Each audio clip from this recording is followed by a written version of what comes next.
नमस्कार। सत Shyamala news channel में आपका स्वागत है। हम पिछले दो कड़ी में हमने राजनीतिक सौदेबाजी पर चर्चा किया। आज राजनीतिक सौदेबाजी के कुछ और बातों पर हम प्रकाश डालने का प्रयास करेंगे और आप तक अपनी बातों को पहुंचाने के लिए, अपनी बातों को कहने के लिए हमारे साथ हैं लेखक अक्षय कुमार जी। सर, आपका हमारे चैनल में स्वागत। आप सबको भी बहुत बहुत हमारे अपनी ओर से और साथियों की ओर से बहुत धन्यवाद। सर, अभी समाचार संकलन के दरमियान एक जगह से दूसरे जगह पटना शहर में यात्रा करने के दरमियान दिखता है कि हर सड़कों पर जो मुख्य सड़क है, राजनीतिक सड़क जो है, इनकम टैक्स गोल चक्कर हो, देश रत्न रोड हो, सर्कुलर रोड हो, सब जगह कहीं अति पिछड़ों का सम्मेलन, कहीं पासवान का सम्मेलन, कहीं कुछ, यानी हर जगह सर जातीय रैलियों और जातीय सम्मेलनों का बैनर से पटा हुआ है। इन सब को देख करके सर मन में एक प्रश्न आता है कि ये जो जातीय रैली है या जातीय सम्मेलन है, साथ ही पॉलिटिकल दल जो अपने भी सम्मेलन बुलाते हैं, रैली करते हैं, उसमें लोगों को ये कहा जाता है कि आप हमारे रैली में चलिए, वहाँ चलिएगा तो आपको यह मिल जाएगा, वह मिल जाएगा। ऐसे में भी एक उदाहरण हम लोग के सामने दृष्टांत में आया था कि दलित महापंचायत हुआ और वहाँ जो महिलाएं आई थी, जो पुरुष आए थे, उन्होंने कहा कि हम लोग को कहा गया है कि कम से कम 5-5 डिसमिल आपको ज़मीन दी जाएगी। सर, यह जो कुछ देने लेने के बहाने लोगों को रैली में बुलाया जाता है, तो मुझे जहाँ तक लगता है अपने कम ज्ञान के अनुसार कि यह भी एक राजनीतिक सौदेबाजी है। दल के द्वारा आम लोगों को या जातीय संगठन के द्वारा अपने जातियों के लोगों को ये राजनीतिक सौदेबाजी चलते रहते हैं। यह जो बात हमारे मन की जो उपज है, इस पर आप अपना क्या राय रखते हैं? इस पर थोड़ी सी चर्चा और इस संदर्भ में हम लोग जब पहले के खंडों में बात कर रहे थे तो इस मसले की चर्चा हुई थी, लेकिन ख़ास तौर पर अभी जिस तरह से आप बहुत ही विशिष्ट ढंग से, मतलब ख़ास तरह से जो सवाल आप उठाए हैं और उसको समझना चाहते हैं, जानना चाहते हैं, तो उसमें थोड़ी भिन्नता जो दिखती है, उस दोनों को लेकर के जब हम लोग अब देखते हैं या अभी जब आप सवाल कर रहे थे, तब हमारे जैसे आदमी को ये लगता है कि राजनीतिक सौदेबाजी का जो मसला है, जो मामला है, सवाल है, वह संसदीय राजनीति में, संसदीय व्यवस्था की संसदीय राजनीति में यह अब बहुत ही सामान्य कर्म बन गया है। सामान्य कर्म बनने से जो घटनाएं इससे जुड़ी हुई हो रही हैं राजनीतिक सौदेबाजी से, इसकी ओर लोगों का बहुत विशेष ध्यान नहीं जा रहा है। जब जो राजनीतिक दल हैं, जो संसदीय राजनीति के खिलाड़ी हैं, हम अब उनको सौदागर और उस तरह से अब नहीं कहेंगे, हम जो राजनीतिक सौदेबाजी के जो खिलाड़ी हैं उन लोगों के बारे में करें कि वह भी अब उस तरह से उनके अंदर भी जब आप देखेंगे और जब बात आप करेंगे तो जो लोग आते हैं, जिन लोगों को लाया जाता है सौदेबाजी की जो पूरी व्यवस्था है उसको बनाए रखने के लिए, वो लोग भी अब समझते हैं। और संगठन के अंदर भी जब आप बात करेंगे, आप कोशिश कीजिए कभी कि जब चीज़ें इस तरह के आयोजन होते हैं तो उनके संगठन के अंदर भी आपको चीज़ें दिखेगी कि असहमति के स्वर उसमें दिखेगा। और यह सब जो चीज़ें आई हैं, जब हम कह रहे हैं कि यह अब एक सामान्य कर्म बन गया, अब इस तरह की कार्रवाइयाँ माने रोज़ दिखेगी किसी न किसी रूप में, उसके कारण अब हैं कि जो लोग आयोजन कर रहे हैं उनके पास भी कोई इससे के अलग, जिन लोगों को लाते हैं गोलबंद करना चाहते हैं, उन लोगों के गोलबंदी के लिए जो आयोजक हैं उनके पास कोई कार्यक्रम नहीं है। और जो विपक्षी लोग हैं, और विपक्ष में सत्ता और विपक्ष की हम बात नहीं कर रहे हैं, उससे अलग जो संगठन है, राजनीतिक दल हैं, उनके पास भी कोई इससे के वैकल्पिक कोई कार्यक्रम नहीं है। तो जो आयोजक हैं उनके पास भी नहीं है, और जो इसको उससे असहमत लोग हैं उनके पास भी कोई कार्रवाई की रूपरेखा बहुत ठोस रूप में स्पष्ट नहीं है। इसलिए यथा स्थितिवादी माने एकदम पूरा माहौल बना हुआ है। कोई इस पर सवाल भी, जिस तरह से आप लगातार, आज तीसरा खंड है आपके विमर्श का, बातचीत का, तो इस तरह से ये बहुत जो छोटी पहल, रचनात्मक पहल है, लेकिन यह प्रारंभिक पहल है, यह भी नहीं हो पा रहा। न मीडिया न अखबारों के अंदर एक होता, किसी लोग लिखते इस पर, श्रृंखला लिखते और चीज़ें आती, लोग पढ़ते, इससे सवाल उठते, और न मीडिया में, सोशल मीडिया के स्तर पर या जो राष्ट्रीय टेलीविज़न्स हैं उसके स्तर पर यह सब संवाद का प्रसंग नहीं बनाया जा रहा है। और इसलिए पूरी तरह से इसी में जब हम कहते हैं कि यथा स्थितिवाद, जब हम कहते हैं, तो जो वर्तमान संसदीय राजनीति की व्यवस्था है और इसके जो कार्यक्रम हैं, इसी में अपनी अपनी दक्षता क्षमता के अनुसार वो कार्यक्रमों का आयोजन हो रहा है। और अब ज़रूरत इस बात की है, पहले भी दोनों खंडों में हम किसी न किसी रूप में हमको लगा था, हम आज भी महसूस करते हैं कि जब तक इस तरह की जो राजनीतिक सौदेबाजी का जो सवाल आप जब उठा रहे हैं, यह अब जब सामान्य कर्म बन गया है, इसको लोग स्वीकार कर लिए हैं कि यही संसदीय राजनीति का काम है, इसी के माध्यम से हम लोगों को गोलबंद कर सकते हैं। गोलबंद करने का माने मतदान के लिए, वोट के लिए लोगों के साथ सरोकार, लगाव, वास्ता जोड़ना और मतदान अपने पक्ष में मतदाताओं को गोलबंद करना, ये अब एकमात्र लग रहा है।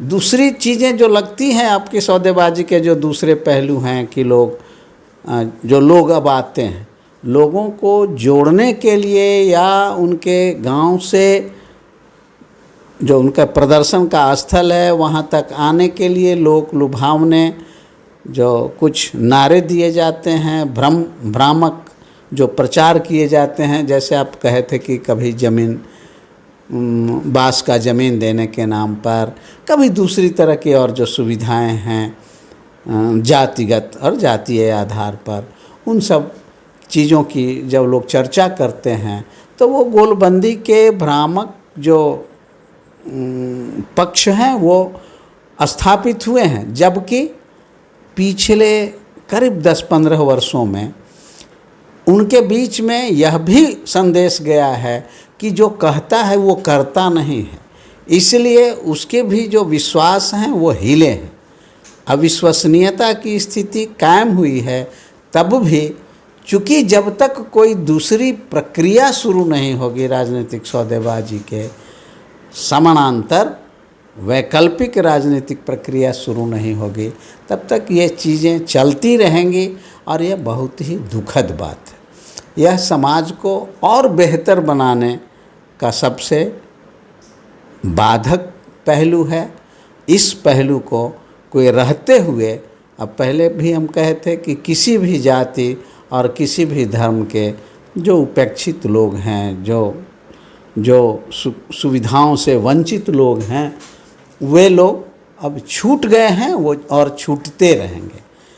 ऐसी स्थिति में हमको लगता है कि राजनीतिक सौदेबाजी के जो सवाल हैं, इस सवाल को आप जब उठा रहे हैं, इसको और गंभीरता से और दूसरे तरहों से भी, खास करके चुनाव के वक्त में, क्योंकि चुनाव के वक्त में लोग सुनते हैं, लोग आपको समझने की कोशिश करते हैं, लोग संवेदित रहते हैं, इसलिए यह समय इसके लिए बहुत ही मौजूद समय है। और इसको इस रूप में और लोगों के बीच में चुनावी संवाद, चुनावी चौपाल या और चुनाव के दूसरे का यथार्थ, चुनावी जो राजनीति है उसके यथार्थ, ये किसी न किसी रूप में विभिन्न तरह से करने की ज़रूरत है। हमको लगता है कि आपके जो सवाल हैं वो उससे हम सहमत हैं, लेकिन इससे अब छुटकारा पाने के लिए, इससे बाहर निकलने के लिए कौन सी योजना की जाए, लेकिन वह योजना प्रायोजित नहीं होनी चाहिए।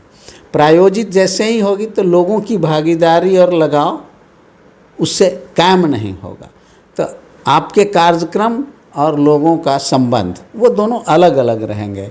इसलिए जब भी आप या हम या कोई भी सामाजिक राजनीतिक संगठन अगर कोई इस तरह की योजना बनाते हैं इससे मुक्ति के लिए, तो उनको जन आधारित, लोक आधारित कार्यक्रम के निर्माण की ज़रूरत है और उसको आगे बढ़ाने की आवश्यकता है।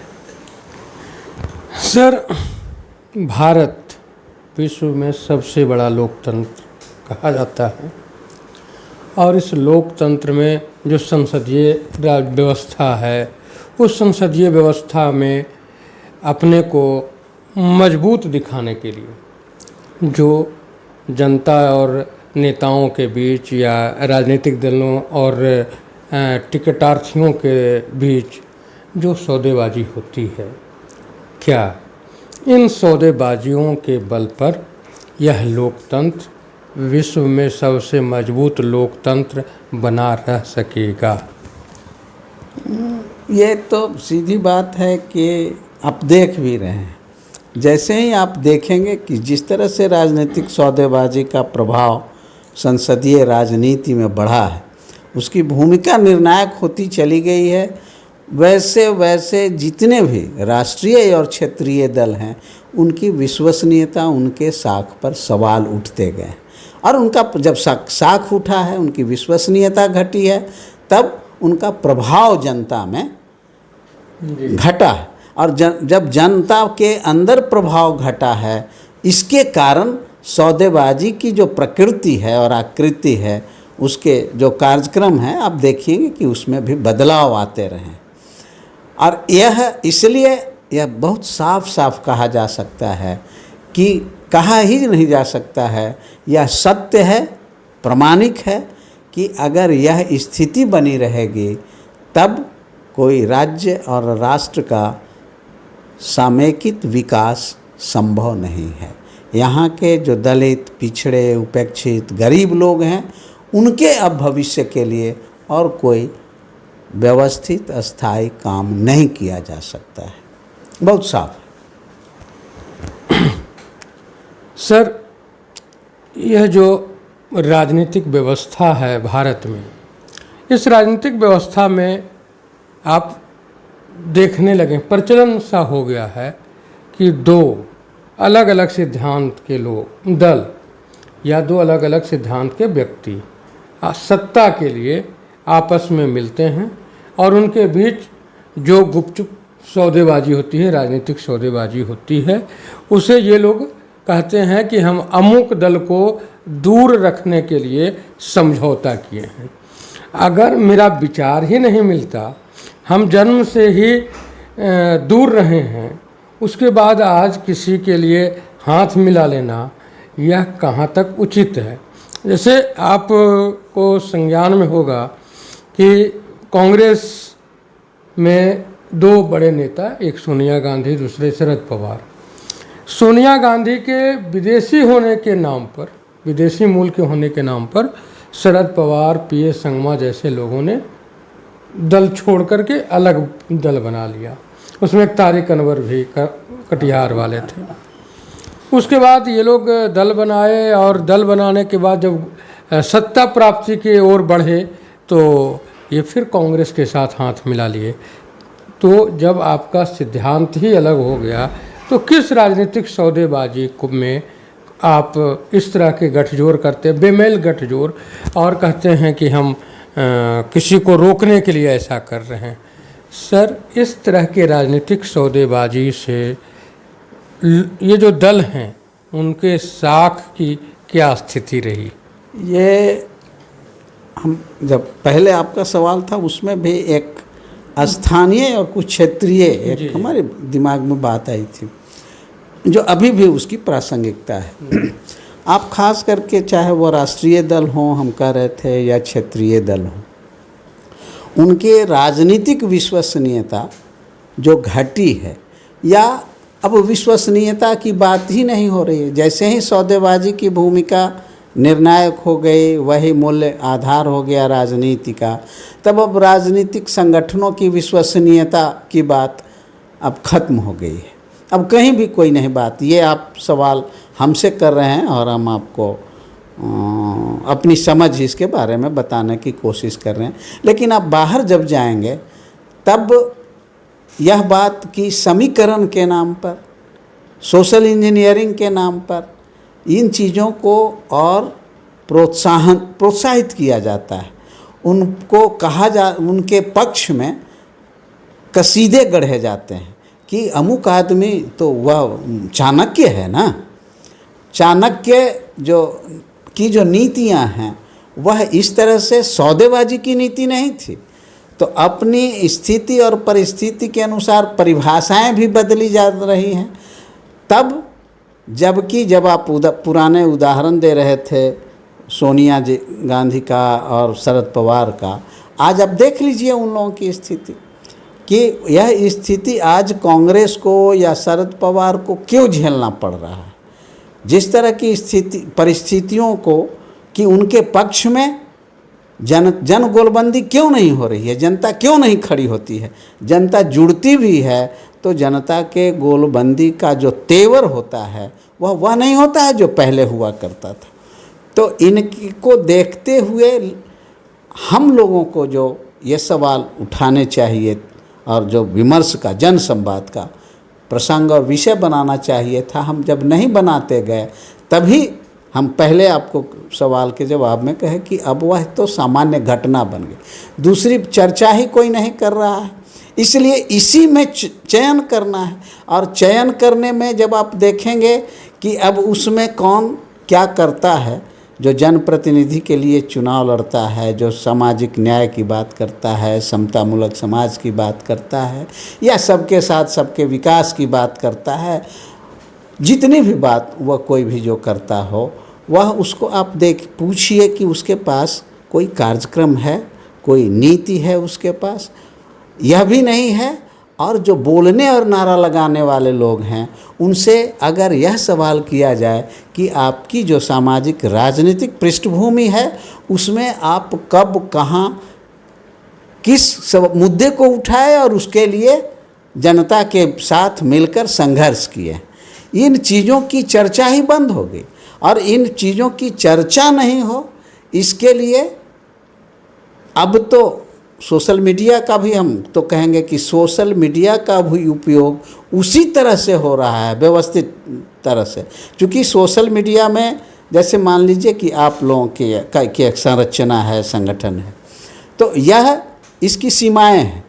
आपके जो संरचना है और संगठन है, इससे बहुत ही मजबूत और शक्तिशाली लोग जो सोशल मीडिया में काम कर रहे हैं, उनको देख लीजिए कि वो क्या चलाते हैं और किस बात को उठाते हैं। इसके अलावे जो प्रिंट मीडिया है और इलेक्ट्रॉनिक्स मीडिया हैं, उनको आप देखेंगे तब वो क्या करते हैं, वो वही काम कर रहे हैं जो आज ये लोग जो राजनीतिक सौदेबाजी के जो मूल्य मान्यताएं हैं, उसकी जो राजनीति है, उसी को लेकर के उसको बनाए रखने के लिए ये चाहे वह। तीसरी बात कि अब जब संभव नहीं है, हम नहीं कह रहे हैं कि भ्रष्टाचार को नारा कभी बनाएंगे, कभी महंगाई का नारा बनाते हैं, और इस तरह से दूसरे सवाल को नारा बनाते हैं। जैसे अभी आतंकवाद का नारा बना रहे हैं, जाति जनगणना का नारा बनाते हैं, लेकिन ये सारे नारे रह जाते हैं किसी भी तंत्र पर। फिर वही सौदेबाजी के घेरे के अंदर ही भ्रष्टाचार से मुक्ति, महंगाई से छुटकारा, आतंकवाद को ख़त्म करने की बातें, ये सारी जो चीज़ें हो रही हैं, बात होती हैं राजनीतिक बात, वह उसी दायरे के अंदर हो रहा है। और जब उसी दायरे के अंदर में हो रहा है, तब हम कोई इससे बाहर निकल करके एक नए समतामूलक समाज के निर्माण की तो चर्चा भी शुरू नहीं होती है। अभी आप देख लीजिए, अभी तो तुरंत अभी तो 3-4 दिन में जो जातीय जनगणना का जो सवाल आया है, इसमें क्या होड़ मचा हुआ है। कौन पहले कहा था, कौन किस ईस्वी सन में कहा था। अरे भाई, जो जिस ईस्वी सन में कहा, या जब भी वर्तमान में भी 2-3-4 साल के अंदर भी जो बात कही है, वहाँ से जातीय जनगणना की जो पद्धति होगी, वह वही पद्धति होगी जब मंडल कमीशन जब वो बना था, तो मंडल कमीशन या उसके पहले जो आयोग बने थे और उनके जो अनुशंसाएं जो सरकार के सामने रखी गई थी, क्या आज वही स्थिति है? पूरी सामाजिक, आर्थिक, सांस्कृतिक स्थिति बदल गई। वह आधार होगा जो पुरानी जो अनुशंसाएं हैं, उन अनुशंसाओं के आधार पर जो कारण हैं उपेक्षा के, जो कारण हैं शोषण के, हम उनकी पहचान और उससे निवारण के तरीके क्या उससे संभव है या और उसमें बदलाव की ज़रूरत है। तब हम जातीय जनगणना कैसे करेंगे, किस लिए करेंगे, उसमें कौन सी बातें छूट गई हैं जिसके कारण शिक्षा से अभी भी वंचित हैं जो पहले वंचित थे। वह वैसे लोगों का समुदाय जो अभी भी उस समय भी वो युक्त संगत इलाज नहीं करवा पा रहे थे, गरिमापूर्ण नौकरी उनको नहीं मिल पा रही थी, वैसे लोगों को आज के स्थिति में विकास की जो प्रक्रियाएं और नीति और कार्यक्रम हैं वर्तमान होगा, और बात हम पुरानी कर रहे हैं, तो तालमेल नहीं बैठ सक रहा है। लेकिन इस बात को जो हम अभी दृष्टांत आपको दे रहे हैं कि ज़रूरत यही बदलाव का है कि जब हम जाति जनगणना की बात करें, भ्रष्टाचार से निवारण की बात करें, महंगाई से छुटकारा की बात करें, तब हमको खास तौर पर इन चीज़ों का भी ख्याल रखना होगा कि इसकी राजनीतिक रूपरेखा क्या होगी। हम किस तरह के सरकार बनाना चाहते हैं, क्या हम सत्ता में केवल हेरफेर चाहते हैं। ये सारे लोग जो हैं वह पहले भी कई बार आपको हम कहे हैं कि अब पूरी जो राजनीति है वह सत्ता का खेल हो गया है, और ये सारे राजनीतिक दल उसके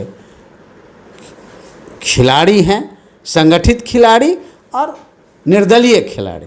तो ये जो खिलाड़ी और उसमें खिलवाड़ के साथ हो रहा है, भविष्य से आम जन के साथ। तो ये पूरी जो स्थिति है अभी राजनीतिक सौदेबाजी का, इसके कारण मूल कारण यह है कि राजनीति की प्रकृति, उसके लक्ष्य और उद्देश्य पूरी तरह से आपको बुनियादी तौर पर बदलने का समय, वह सत्ता के केंद्र में को हटा करके लोकतंत्र, समतामूलक समाज और सामाजिक न्याय की जो अवधारणा है, संवैधानिक संकल्प है, उसको एक बार फिर से स्थापित करने की ज़रूरत है, उसके लिए आवाज़ लगाने की ज़रूरत है।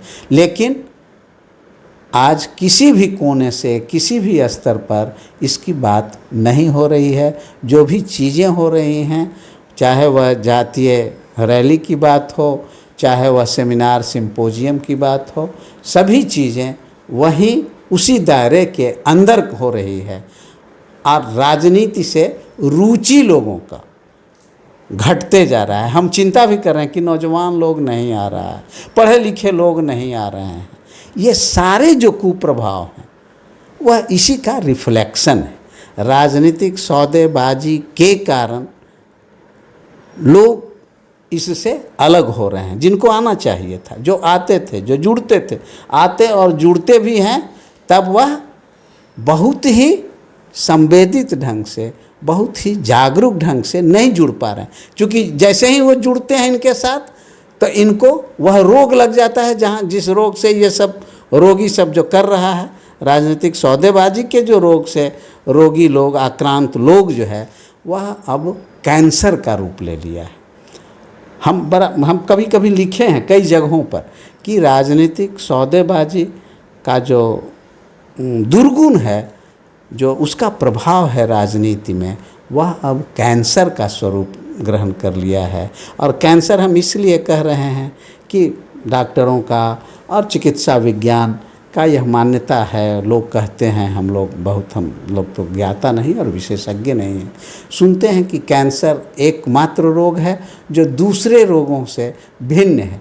यह एक बार किसी अंग को ग्रसित करता है तो वह पूरे शरीर को किस तरह प्रभावित करता है और तेज़ी से वह फैलता है, उसी तरह से यह जो राजनीतिक सौदेबाजी रूपी जो कैंसर रोग संसदीय व्यवस्था और लोकतंत्र की राजनीति को लगा है, अब कैंसर के इलाज की तरह इसके इलाज की ज़रूरत है। और इस इलाज के लिए यहाँ डॉक्टर की नहीं, यहाँ डॉक्टर रूपी जो जनता है, क्योंकि सारी चीज़ों का इलाज वही अब संभव है। अब किसी विश्वविद्यालय के अंदर चिंता करके इसके से निकलने का रास्ता संभव नहीं है। अब किसी और दूसरे साधनों से, राजनीतिक दलों के स्तर पर ही तो लोग रोज़ गोष्ठी कर रहे हैं, मंथन करते हैं, बहुत तरह के नाटक करते हैं, लेकिन जिनकी जो समस्याएं हैं वह अब उनके बीच जा कर के, उनके साथ बैठ कर के और इसके निवारण का रास्ता खोजना है कि यह तो अब कैंसर ग्रस्त हो गया, अब इससे अब और कोई काम की उम्मीद नहीं की जा सकती है। तब हमको अब जो नया संकाय गढ़ने की ज़रूरत है, वह वही उस बैठ कर के उसके स्वरूप उभर सकते हैं। हमको यही लगता है कि इस स्थिति में हम पहुंच गए। सर, इधर जब से 2025 शुरू हुए हैं तो आपने भी देखा होगा, हम भी देखे, कहीं भीम के नाम पर, बाबा साहब भीमराव अंबेडकर के जयंती के नाम पर, कहीं भामाशाह के नाम पर, कहीं फूलेबाई के नाम पर, जो अलग अलग जातियों को साधने का जो कार्यक्रम चल रहा है राजनीतिक दलों के द्वारा, या कुछ लोग जो किसी दल में सिंबल लेना चाहते हैं, टिकट लेना चाहते हैं, वो भी अपने जातियों को पटना ला करके प्रदर्शनी लगा रहे हैं। लगभग बिहार में जो बड़ी संख्या में जातियां हैं, जिनकी संख्या 10%, 5% या और उससे कुछ ज़्यादा, हाँ जो 1%, 8% हैं उनकी बात तो नहीं, लेकिन हाँ जो 10% हैं, 5% हैं, उनकी ये चल रहा।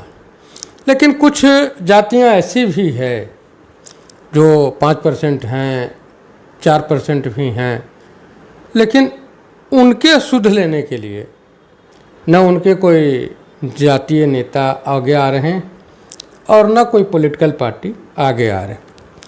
तो क्या जातियों की जो संख्या है, किसी खास जाति का जो संख्या है 3%, 5%, उसकी ज़रूरत दूसरे दलों को नहीं है, या वह जाति के लोग राजनीतिक सौदेबाजी में पिछड़े हुए हैं?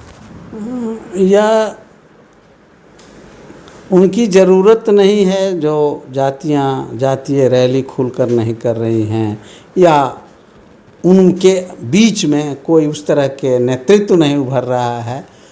ऐसी स्थिति बहुत सीधी नहीं कहा जा सकता है, क्योंकि अल्पमत, बहुमत और जो पूरी जो सौदेबाजी और सत्ता की राजनीति में को बनाए रखने के लिए आप देखते हैं कि ढाल के रूप में जनादेश, जनता का आदेश है।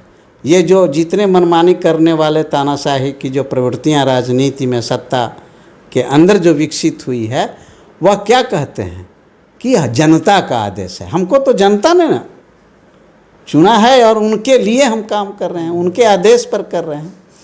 ऐसी स्थिति में जो राजनीतिक सौदेबाजी में का जब वो समय आता है, असल समय तो वो जो पूरे समय में वह 1 साल या 1 साल से कम जब चुनाव का समय आता है, तब हम लोग अभी भी जब बात कर रहे हैं बिहार में, तो यह हो सकता है लोगों को भी लगेगा और कुछ न कुछ चीज़ें वो जुड़ी हुई है कि वह चुनाव का जो समय आया है, अरे ठीक है, इस काम के लिए जो आप सब जो कोशिश कर रहे हैं इस तरह के रचनात्मक हस्तक्षेप का, यह सही भी समय है कि अभी सारे जाति के लोग, चाहे जो उपेक्षित हैं या आगे जातियों रैली में या इस तरह के ये में भाग नहीं ले रहे हैं, वैसे लोग और जो भाग लेते हैं उनके साथ सबों को समान रूप से जब आप देखेंगे कि यह जब हम लोग चर्चा कर रहे हैं तो जो उपेक्षित लोग हैं उनके बीच के कितने नेता है, आपको आप सर्वे कीजिएगा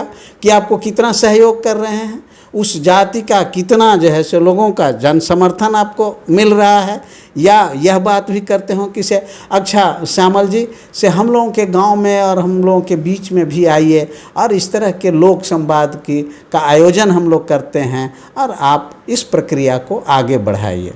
ये चीज़ें आपको, हमको लगता है, हमारे अपना अनुभव है कि जो जिनको हम जागरूक, सचेत, संगठित सब कुछ जितने भी उनको हम विश्लेषण से नवाजें, वह लोग भी उसी तरह के मानसिकता से जातिवाद, संप्रदायवाद और सारी चीज़ों से अभी प्रभावित हो गए हैं। तब जबकि उनके अंदर, हम पहले भी आपको कहे हैं कि उनके अंदर थोड़ी सी जो चेतना, संवेदना का जो स्तर है वह दूसरों से भिन्न है। और वह जो चेतना संवेदना है, लेकिन उसका इस्तेमाल अब पूंजीवाद के कारण बाजार राजनीति में जो बाजारू मूल्य स्थापित हो गए हैं उसके लिए वो उपयोग कर लेते हैं कि कुछ हमको जो अवसर मिला है उसका उपयोग हम अपने निहित स्वार्थ के लिए कर लें। और जब निहित स्वार्थ के लिए जब करने लगते हैं तब वह जन गोलबंदी का काम नहीं कर सकते हैं। आज जो मूल जो कारण है कि जो जितना सचेत है वह उतना ही आत्म केंद्रित हो गया है, वह व्यक्तिवादी नहीं है। व्यक्तिवादी तो सारे लोग हैं, सारे लोग, चाहे वह किसी भी ये के हों। जो व्यक्तिवादी है वह जो जितना जागरूक और सचेत है, जो जितना पढ़ा लिखा हुआ है, वह उतना ही आत्म केंद्रित है। हम जब आत्म केंद्रित कह रहे हैं तो हम अपने को उससे बाहर नहीं कह रहे हैं कि हम तो सोचते समझते हैं और दूसरा कोई नहीं, हम ही ये सवाल उठा रहे हैं, हमको तो कोई साथ ही नहीं दे रहा है। अरे भाई, हमको उसके कारणों को जानना और समझना होगा। उस कारणों से को समझने के बाद उसके निवारण के क्या तरीके हो सकते हैं, वह भी उसकी रूपरेखा तैयार करनी होगी। और ये सब काम हमको फिर आत्म केंद्रित होने के कारण हम कहते हैं कि से हम तो इतना किए लेकिन लोग नहीं सुनता है। अरे भाई, लोग जिस स्थिति में अभी आत्म केंद्रित हो गया है, मूर्छित है, अपने अपने निहित स्वार्थ के अंदर अंधा हो गया है, वह एक दिन में नहीं हुआ है। जो अभी पहले आपको हम कहे कि अब कैंसर का रोग का स्वरूप ग्रहण कर लिया है, आदमी एक पुश्त नहीं, एक व्यक्ति नहीं, पुश्त दर पुश्त वर्षों वर्षों तक यह जो प्रक्रिया है और जो काम है, इसमें जब वह रहता है तो व्यक्ति का यह आचरण हो गया है, स्वभाव हो गया है। और व्यक्ति का आचरण, हम लोगों को कहते हैं कि खैनी जो लोग खाते हैं, गुटखा खाते हैं, वह कैसे एक दिन में छूट जाता है। हम कहते हैं सिगरेट पीने का, दारू पीने का जो लत होता है, जो अभ्यस्त हो जाता है, वह नहीं छूटता है। उसी तरह से राजनीतिक सौदेबाजी की जो प्रवृत्तियां और मनोवृत्तियां हैं, वह उसी तरह का लत लगा दिया है। लत लगाने में व्यक्ति आत्मकेंद्रित हो गया, तो वह नहीं सोचता है। इस स्थिति में हम लोगों को कभी कभी बातें ये दिखती, और वह इसलिए दिखती है कि हम खंडित अलग अलग करके हम भी देखते हैं।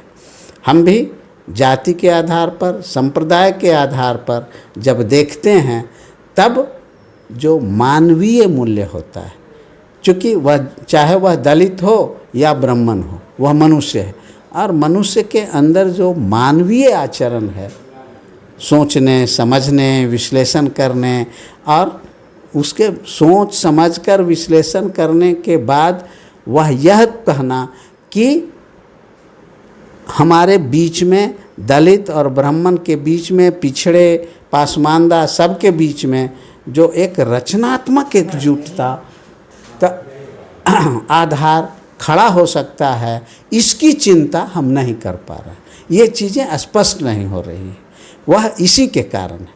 और ये जब चीज़ें नहीं हो रही हैं, तब हमको भोग भी रहे हैं, रोज़ ठगे जा रहे हैं, रोज़ परेशान हो रहे हैं।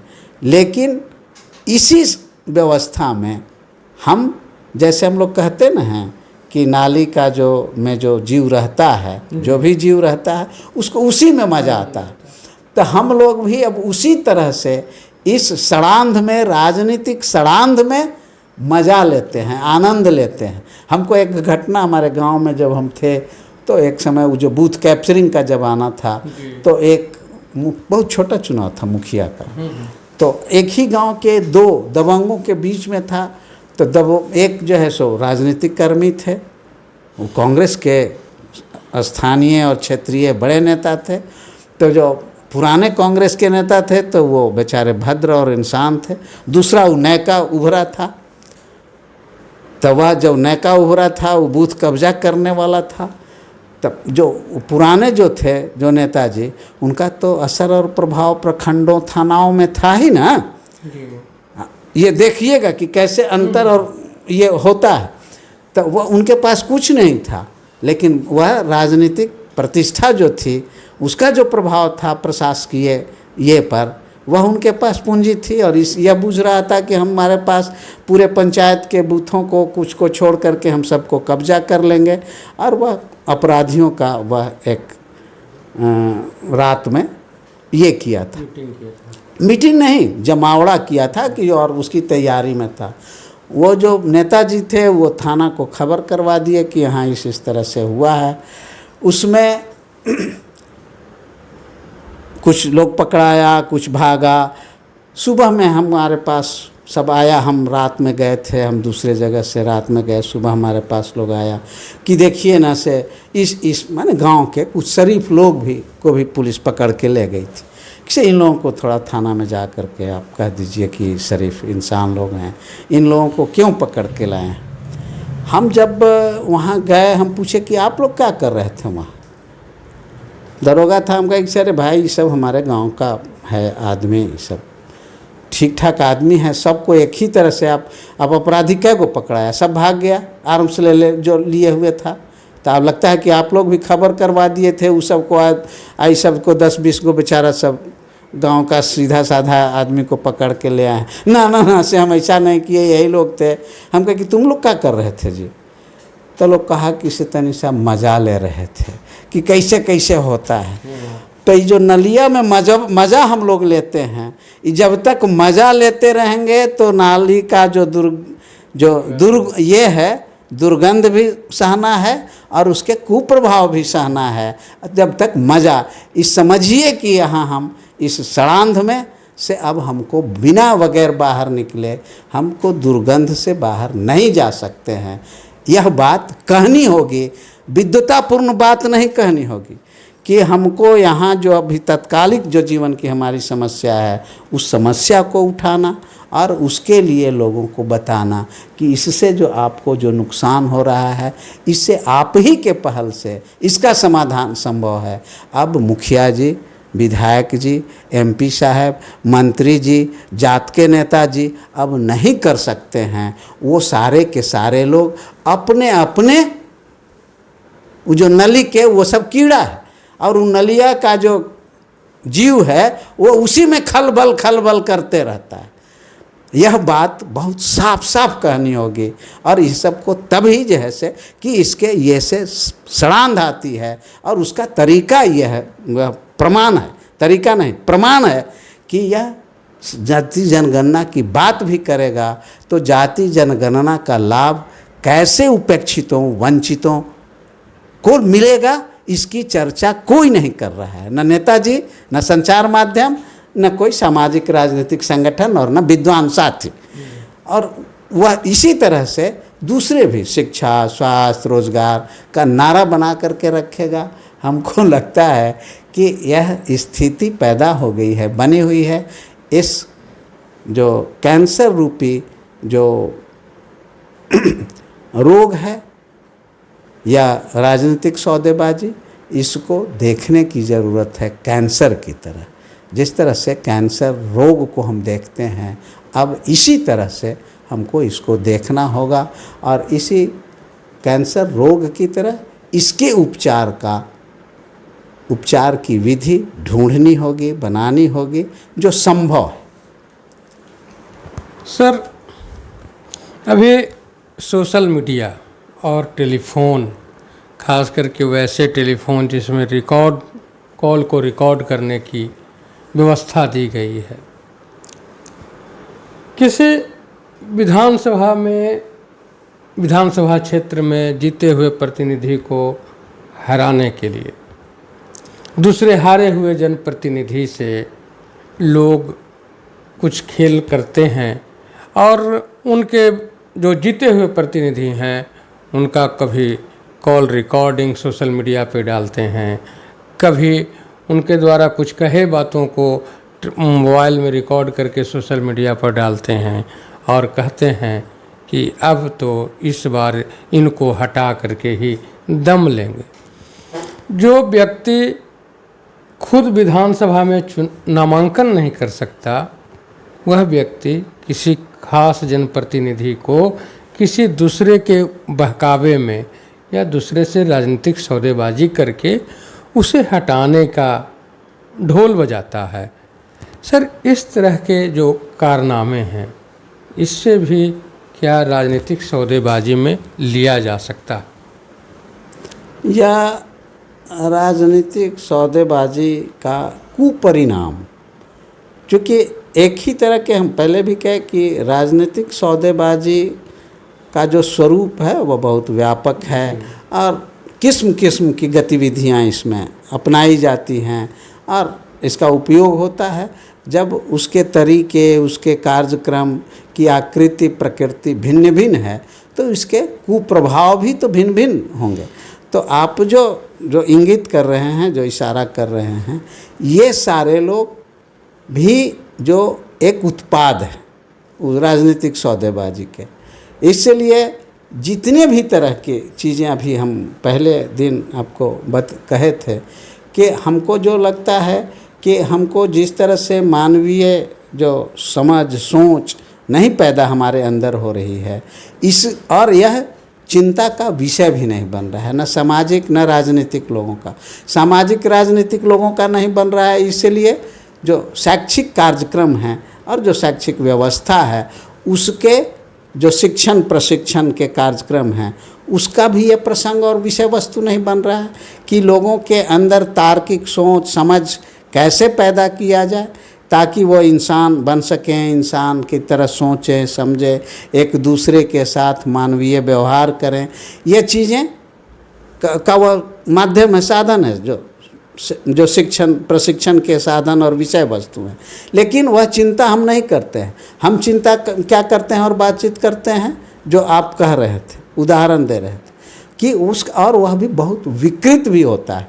कुछ लोग तो आप जब बहुत संयमित ढंग से और बहुत ही शिष्ट ढंग से उसकी कर रहे थे, वैसे लोग मिलते हैं, खास करके चुनाव के दौरान और चुनाव के पहले भी सामाजिक जीवन में भी, गांव के अंदर मोहल्ले के अंदर आप देखते हैं कि किस तरह से अमानवीय आचरण जो लोगों के अंदर बन गया है और अपने को खुशहाल और बड़ा वह प्रदर्शित करने के लिए वह मकान दुकान, घोड़ा, गाड़ी, ये सब जो चमकदार चीज़ें होती हैं वह भी आपको दिखेगा। एक केवल चुनाव में एक कोई सामाजिक राजनीतिक प्रतिनिधि को हराने जिताने के लिए ही नहीं, अपने दैनिक जीवन में भी आपको उसी तरह की चीज़ें इसके कारण दिखती हैं और वह बन रही है, चूँकि उसको अभी भी प्रोत्साहन मिल रहा है। इन चीज़ों को हम सामाजिक निंदा का विषय का हम कुछ नहीं कर पाएंगे, लेकिन सेमिनार, सिंपोजियम, गोष्ठी, यात्रा जब ये सब जब करता है, अभी वो कर रहा है ना, एक पर एक कर रहा है, किसी रुक नहीं रहा है बिहार में, लेकिन किसी की भी यात्रा में ये अब जो आप जितनी बात आप उठा रहे हैं और कर रहे हैं वह कोई कभी बोलता है? अगर इस तरह के यात्राओं में, गोष्ठियों में जो जातीय रैली फलना ये सब जब करता है, उन गोष्ठियों में, उन रैलियों में, उस सम्मेलनों में अगर ये चर्चा करे, केवल अपने जाति के स्तर पर करे, अपने संगठन के स्तर पर ही करेगा, तब जो राजनीतिक सौदेबाजी के जो कुपरिणाम हैं वह उसकी निंदा शुरू हो जाएगी। और जब जैसे ही निंदा शुरू हो जाएगी तब जन संवाद का विषय बनेगा, और तब जन संवाद जब कुछ दिन बनेगा तब जन दबाव शुरू होगा। जन दबाव अपने आप, ये जो संगठित अभी जो गिरोहबंदियों का जन दबाव है, मैं उसकी बात नहीं कर रहा, यह तो अपराधियों की गोलबंदी का ये है। यह तो राजनीतिक सौदेबाजी का जाति और संप्रदाय आधारित गोलबंदी है। हम कह रहे हैं रचनात्मक जनता के नए समाज के निर्माण के लिए जो गोलबंदी होगी, उसमें ये सारे लोगों का के ऊपर से जो पड़ा हुआ है पर्दा, काला पर्दा ओढ़े हुए है, कोई काला पर्दा ओढ़े हुए है, कोई सफ़ेद ओढ़े हुए है, कोई नीला ओढ़े हुए है, तरह तरह, कोई हरा ओढ़े हुए है, तो इस तरह के पर्दा को जनता जब उठाने लगेगी, कि वह पर्दा को जब उठाएगी तब यह सच्चाई साफ हो जाएगी। और हमको लगता है कि ये सारे जो आप सवाल कर रहे हैं, जो जानना चाहते हैं, वह इसी क्या उत्पाद है, राजनीतिक सौदेबाजी का। अभी हम अच्छा जी से राजनीतिक सौदेबाजी के कुछ प्रश्नों पर उनके जवाब सुने। इन्होंने कहा कि राजनीतिक सौदेबाजी के वजह से आज लोकतंत्र में जो संसदीय प्रणाली की व्यवस्था है उसमें सड़ांध आ गया है।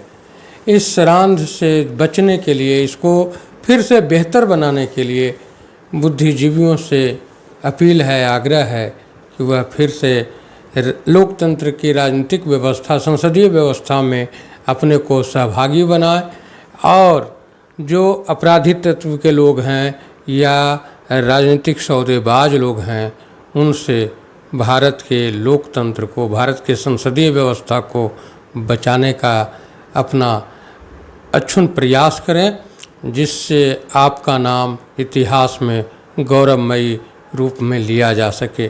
सर, आपने जो हमारे लिए हर 2 दिन 1 दिन पर अपना समय दे रहे और देते हैं, तो 1 घंटा मिनिमम हो जाता है, तो इसके लिए आपका आभार।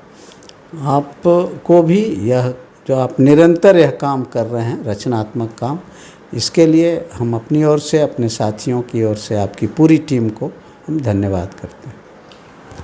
सत्य आमला न्यूज़ चैनल जो है, यह न किसी के दबाव में और न किसी के समर्थन में काम करती है, और न ही ये पेड न्यूज़ चलाने का काम करती है। जहां ये लगता है कि यह आम लोगों तक यह बातें पहुंचनी चाहिए, उसे पहुंचाने का हम अपने टीम के साथ पूरा प्रयास करते हैं।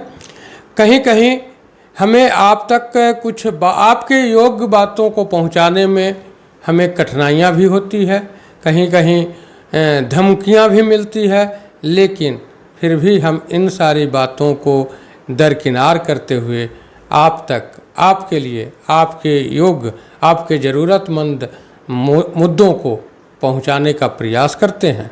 तो आप भी हमारे हौसलों को बढ़ाने के लिए हमारे वीडियो को लाइक करें, शेयर करें, साथ ही उसमें जो कमेंट बॉक्स है उसमें कमेंट करें, ताकि हमारे जो टीम के लोग हैं, जो प्रयासरत हैं, दिन रात इसमें लगे हैं कि आप तक अच्छी बातों को पहुंचाया जा सके, उनके भी हौसले बढ़ें।